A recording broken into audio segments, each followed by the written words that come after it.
Hello friends, welcome back to my channel. આજના વિડીયોમાં આપણે જોવાના છીએ કે આપણે ઇંગ્લિશનું પેપર ધોરણ 12ના બોર્ડના પેપરમાં કેવી રીતે લખવાનું છે, પ્રેઝન્ટેશન કેવું આપવાનું છે, કેવી રીતે એની પેપર સ્ટાઇલ છે, અક્ષર કેવા કરવાના છે, એ આખું આપણે 100 માર્કનું પેપર છે એ આપણે આજના વિડીયોમાં જોશું. તો વિડીયોને લાઇક કરવાનું ભૂલતા નહીં. તો ચાલો સ્ટાર્ટ કરીએ. તો સૌથી પહેલાં આવે છે આપણે સેક્શન એ, અને સેક્શન એમાં સૌથી પહેલાં આપણને 4 ટ્રુ ફોલ્સ આપેલા હોય છે. ડાયરેક્ટ તમે સેક્શન એના ટ્રુ ફોલ્સના આન્સર લખી શકો છો. ક્વેશ્ચન લખવાની કોઈ જરૂર છે નહીં. ઓકે, ખોટે ખોટો તમારો ટાઈમ વેસ્ટ થઈ શકે છે. એટલે સૌથી પહેલાં સેક્શન એમાં તમારે ટ્રુ ફોલ્સ લખવાના, વ્યવસ્થિત અક્ષર સારા બની શકે એટલી, વચ્ચે 1-2 લીટીની જગ્યા મૂકવાની. એના પછી તમને નિયરેસ્ટ મિનિંગ છે. નિયરેસ્ટ મિનિંગમાં ડાયરેક્ટ આન્સર લખવાના નહીં, ક્વેશ્ચન લખીને જ આન્સર લખવાના, જેમ આ પેપરમાં લખેલું છે. ઓકે, એના પછી તમારે ફંક્શન્સ આપેલા છે. ફંક્શન્સના આન્સર લખવા માટે તમારે ઓપ્શનમાં જે ABCD આવતું હોય એ લખવાનું ભૂલવાનું નહીં. ઓપ્શન લખીને તમારે જેમાં આન્સર આવતું હોય એ આન્સર લખી નાખવાનું, ક્વેશ્ચન લખવાની જરૂર છે નહીં.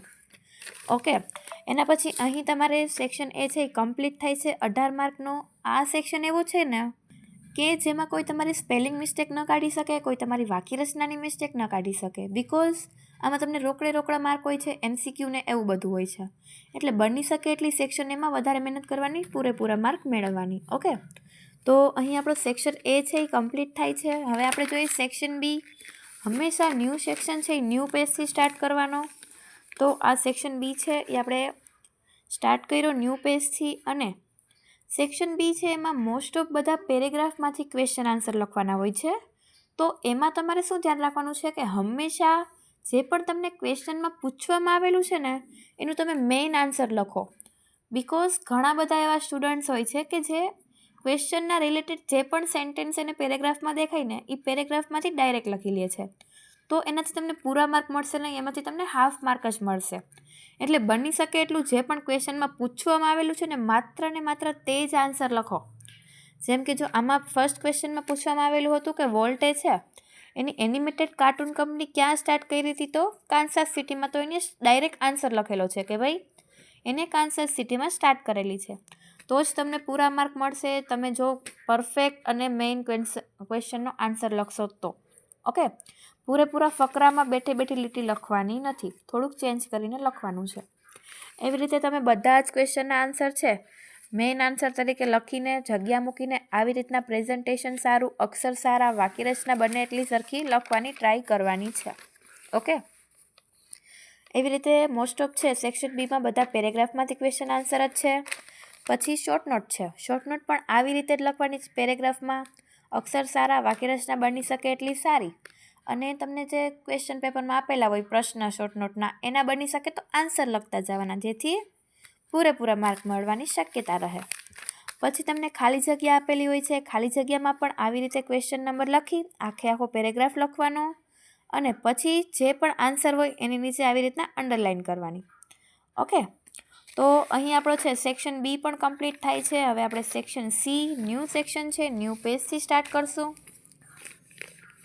તો સેક્શન સીમાં મોસ્ટ ઓફ છે તમને ન્યૂઝ ક્લિપિંગમાંથી ક્વેશ્ચન આન્સર, સપ્લિમેન્ટરી રીડરમાંથી ક્વેશ્ચન આન્સર અને પોયમના ક્વેશ્ચન આન્સર હોય છે, અને એક સમરી હોય છે.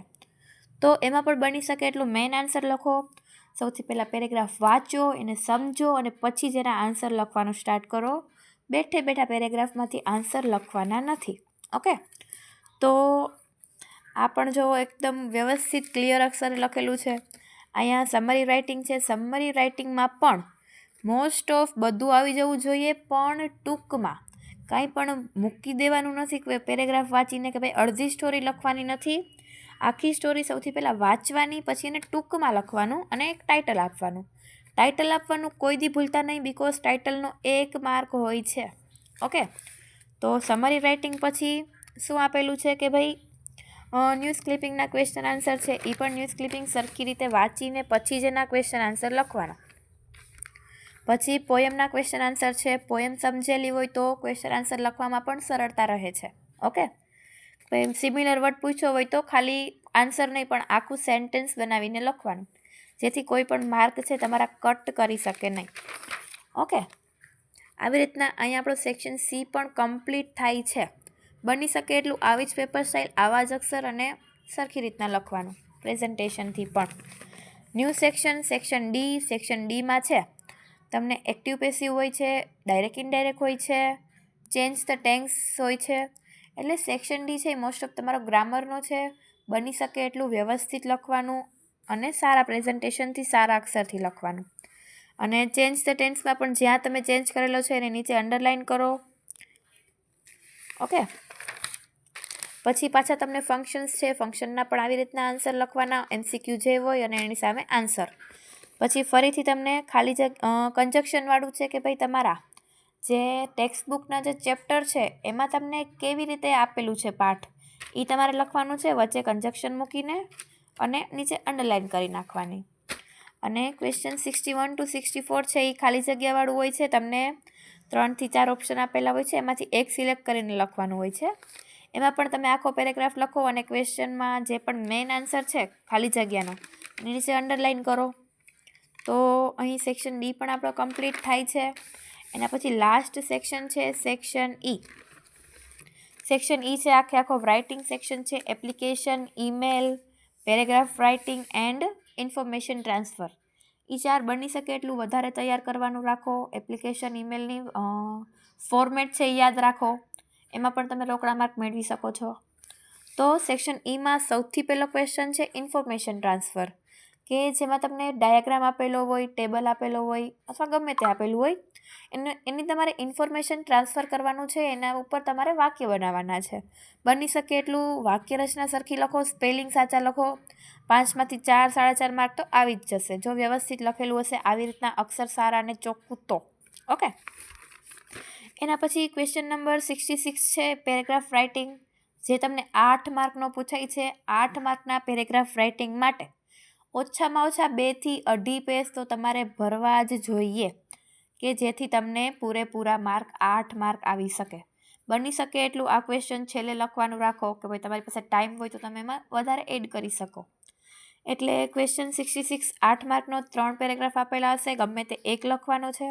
બની શકે પેરેગ્રાફ વધારે પાડો, નાના પાડો, અક્ષર સારા કરો અને 2 થી 2.5 પેજ ભરવાના છે. પછી એપ્લિકેશન રાઇટિંગ. એપ્લિકેશનનું બની શકે એટલું ફોર્મેટ યાદ રાખી લ્યો, ગોખી લ્યો હું કહું છું. અને એમાં માત્ર એપ્લિકેશન રાઇટિંગમાં એજ્યુકેશન ક્વોલિફિકેશન છે એ જ ચેન્જ થાય છે, બીજું બધું તમારે ગોખી લેવાનું છે, યાદ રાખી લેવાનું છે. એનું પણ તમે પ્રેઝન્ટેશન જોઈ શકો છો કેટલું વ્યવસ્થિત અને ચોખ્ખું છે. આવી રીતે તમારે એપ્લિકેશન રાઇટિંગ 3 થી 4 પેજમાં લખવાની છે, તો જ તમને પૂરેપૂરા 6 માર્ક મળી શકે છે. અને છેલ્લો ક્વેશ્ચન છે તમારો ઈમેલ રાઇટિંગ. ઈમેલ રાઇટિંગ પણ ખૂબ જ ક્લિયર, ચોખ્ખું લખવાનું. સૌથી પહેલાં બોક્સ બનાવવાનો, બોક્સ બનાવ્યા પછી ફ્રોમ ટુ સબ્જેક્ટ, ટપકા છે આ 3 સરખી લાઇનમાં કરવાના, ડેટ લખવાની, ડિયર મેડમવાળું અને છેલ્લે યોર્સ ફેithફુલી. એટલું તમારે પહેલાં લખી જ લેવાનું. પછી વચ્ચે 1 થી 2 ફકરા લખો અને સબ્જેક્ટને રિલેટેડ, તો તમને 5માંથી 5 માર્ક મળવાની શક્યતા છે. અડધો માર્ક કપાઈ જાય છે અથવા 1 માર્ક તમારા વાક્ય રચનામાં અથવા સ્પેલિંગમાં કપાય છે.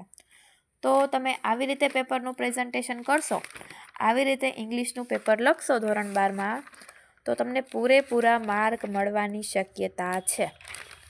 સો ઓકે ગાઈઝ, જો તમને વિડીયો પસંદ આવ્યો હોય તો વિડીયોને લાઇક કરવાનું ભૂલતા નહીં. Thank you.